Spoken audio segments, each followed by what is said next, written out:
Welcome to Make It Your Business, the podcast. Get the advice you need to grow your business by getting guidance from industry experts and interviews with successful small business owners. Don't forget to rate, review, and subscribe. Oh, good afternoon. Well, good afternoon and good new year to you. How have you been? Yes, not too bad.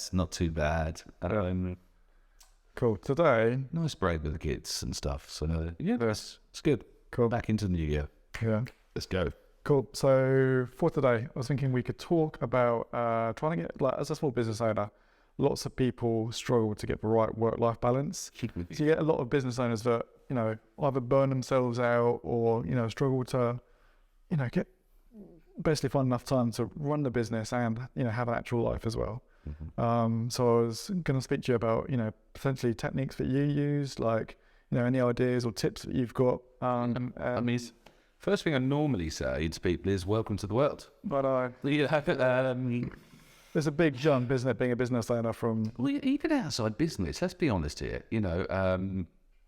I think, working mums have got really hard Yeah. time. They too suffer with this whole work-life balance. I think all human beings in today's modern society, we're asked a lot of each other. Yeah. And I suppose my first bit of advice is, just be good to yourself. Take it easy. Like, there's a lot of expectations.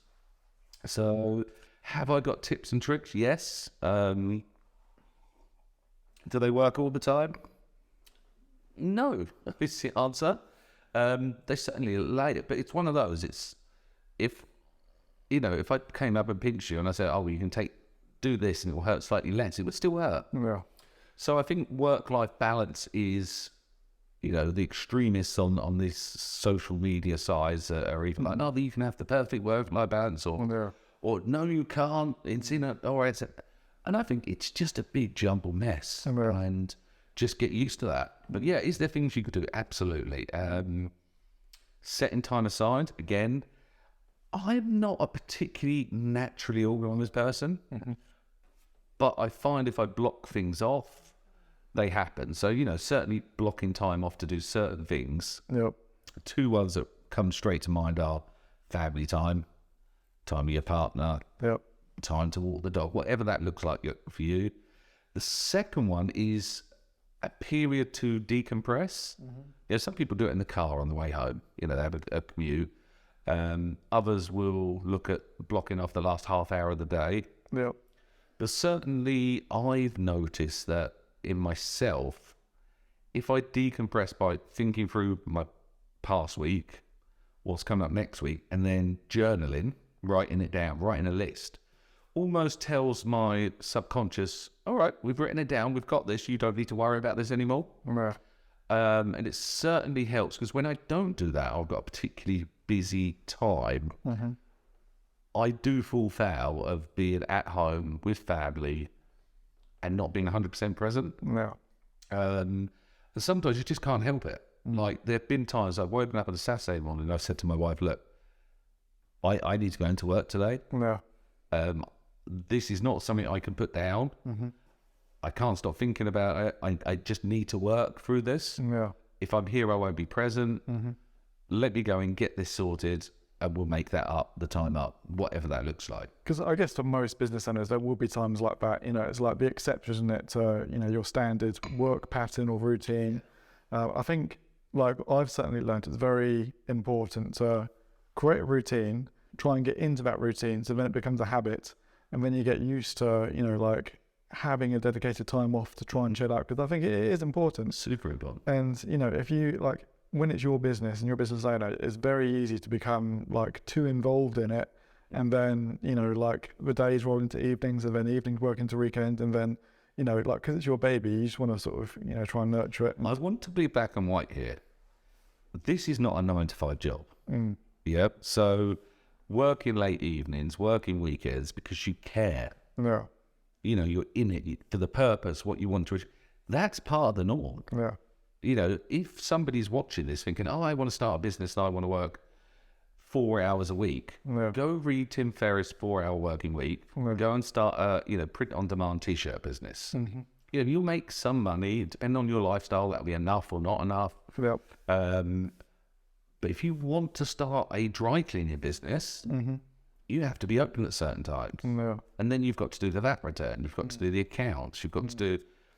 Now, certainly an organisational slicing the week up to make sure little tasks are done. What I see commonly with employees that become owners of businesses, let's imagine, again, I'm just thinking of somebody particular in my head, and he will have 5 things to do that week. You've got your normal stuff, but 5 key things. And he'll put it off and put it off and put it off. And on the 5th day, he's got 5 things. Then he's not only got 5 things to do, but the weight of the 5 overwhelms him. And consistently, I'm mentoring and saying, well, look, don't put it off till tomorrow. Do that today. It's half an hour. Half an hour. Those 5 half an hours become all day on a Friday. It's overwhelmed. So do slice your week up. Make sure you're hitting those key tasks. We talk a lot about the 80-20 rule. Yep. And if people start to understand that, 20% of your actions create 18% of the output, as long as you've got that 20% covered, what are the most important things that push the needle?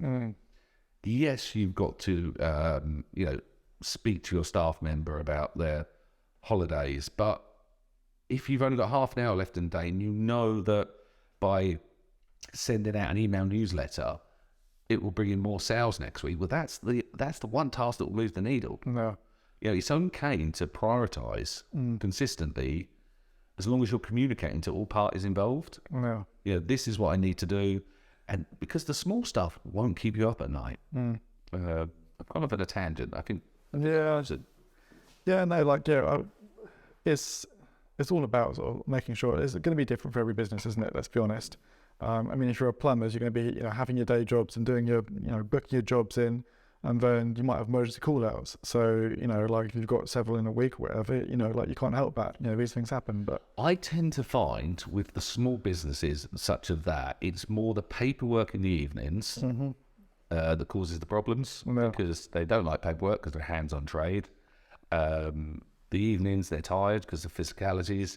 They avoid it because they don't like it.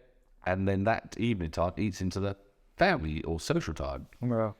So on that element, if you were looking at it from how can I make one decision to avoid all of that pain, then I'd start looking at automation things. There is no need to set up evenings anymore and do invoicing and bookkeeping. When you can, for a small amount of money and time, you can set up apps that will automatically email a client as you're leaving. You can take photos of your receipts and automatically put them in accounts. And it will auto-calculate your VAT returns. So you can remove all of that stress by taking the one active decision saying, I will put in digital software and apps that means I can do all that during the day with very little effort. Because let's be honest, nobody likes doing accounts, do they? It's when you're running your business, you need the results. Yeah, exactly. But you just want to do your business activities, and that's the bit that pushes you and drives you to, do what you do. But the accounts is just like an aspect of it that has to be done by someone, and until you get to a certain size, you have to do it all yourself. But yeah, like you say, it's something that needs to be done. And if you, I don't know, I know a couple of people that save everything to the end of the month.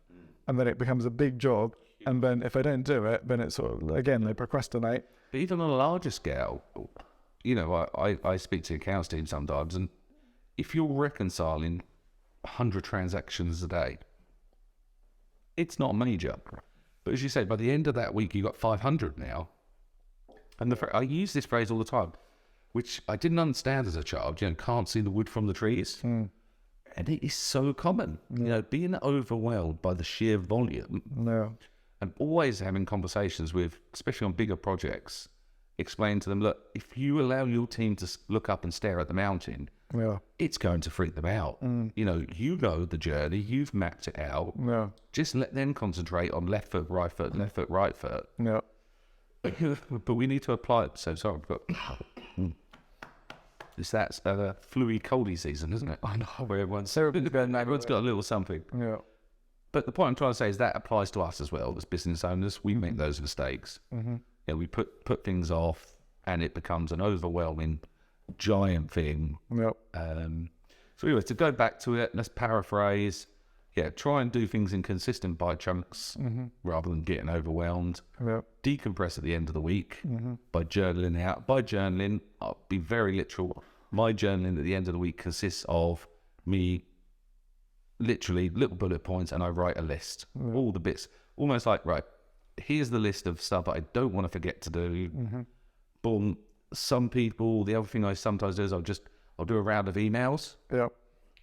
One particular company I can think of, I usually see the manager on a Friday, and by the time I finish, I click send, and he has an email that's just titled to-do list and this week, and it's just bullet point reminders for everyone involved, and then I can switch off. And yes, there's no black and white. If anyone tells you it's easy, you could do this and you'll be perfect, they're liars. They're liars. They're trying to get views, or it's not possible. It's not possible. There's no such thing as passive. You have to be in it. Some weeks you'll be doing 70 hours. Welcome to the world. But guess what? Some weeks you can do 5 hours, and that's also acceptable if everything's in play. But yeah, by doing those tasks and being military disciplined, I do think you can have weekends. I certainly, now I've got children, they're getting older. I didn't think I'd be able to not work weekends. If you'd asked me 5 years ago, with everything, all the plates I'm spinning, I was consistently working Saturdays at least. But right now, as a general rule, I don't work weekends. That's family time. But it does happen. When it happens, don't beat yourself up. Just get the work done. Cool. Nice good advice. But yeah, that is tough. As I say, it's very tough. And just be kind. If no one's got the answers, and things keep moving, don't they? I think it's also important not to get stuck down rabbit holes. It's too easy, sort of like, when little problems come up and you can't find solutions to, and then sort of, like you get sidetracked and sort of, spend lots of time on something that shouldn't be like a massive issue. Well, everything feels important when you're doing it. It's easy to look on the outside. That is the beauty of having business partners or mentors or networking, because you're onto something and you're digging, as you say, down the rabbit hole. I've got to create this because my customer's got this problem. And then someone will go, well, that's not that important. Right. Why don't you just tell the client you'll look at that next month? Remove all that pressure. There's very few things, certainly none of my businesses are, heart surgeons. We're talking life and death. Very few things in business are that important. Most of the time, it's miscommunication and absorbing the opinion of the client. So if a client has a project that's in 30 days' time, and then on the 29th day they haven't even given you the instructions, suddenly it's important to them. Sometimes it's hard, but it's very, very truthful to be able to say, I'm really sorry, we just do not have enough time to do that, to do it properly. Have you ever seen that? I think it's a TikTok, maybe it's a Facebook, where it's like, they say, oh, here's as an artist, it's like 10 minutes to draw a horse, or an hour. There's like 1 minute. There's like 3 seconds. It's the same person, same artist. Some things just take time to be done properly. No, it's a hard one. I think we'll be talking about it, but if I'll give you some more thought. If I think of anything really good, maybe we'll jump back on in it. Because I know there's some cool apps that you can get, to help you on your phone, and sort of like reminders for distractions. So there would be ways to. There are some cool apps, and it's really hard for me to talk about them because I personally haven't got on with any of them. I think you do, but like I used Evernote. It is Evernote, isn't it? I'm on the elephant side. For a while. What was the other one I was really into? Brain Toss. Okay. I like that one because I could just press a button while I was driving and send myself voice notes and So it did help, but ultimately they went by the wayside. So yes, there's some good apps. If you're very techie, app orientated, seek them out. If you're setting reminders, is always a good one. Lots of technology now. I mean, you can talk to most devices, can't you? I know, You know, hey, insert technology. yeah, Set me a reminder for this on this date. yeah, But yeah, ultimately the mindset needs to be get the work done when it needs to be done. Prioritize. Don't stress the other stuff. yeah, Don't be too hard on yourself. And then, as I say, I mean, one of the common things, rightly or wrongly, I don't want to be persecuted for this, but I will say to my management, I don't pay you for a certain amount of hours. You're on a salary. no, Which here at the UK, I think the contract's 40 hours, including breaks, But it's like, I pay you to keep the clients happy. yeah, So whether that takes you 50 hours one week for 11, I don't care. I don't want to know when you're not working or when you've got to do an extra hour No. here. I don't want to care. You don't need to tell me you need to go off to the dentist or you need to go and shop for a present for your partner for their birthday. I don't care. as long as the work gets done. I want happy clients. Yeah, That's all I want, happy customers that are getting value from what we're offering. no, So yeah, sometimes you've got to work the extra. yep, That's it. And sometimes, yeah, take your time back. It swings and roundabouts. Do you use that phrase?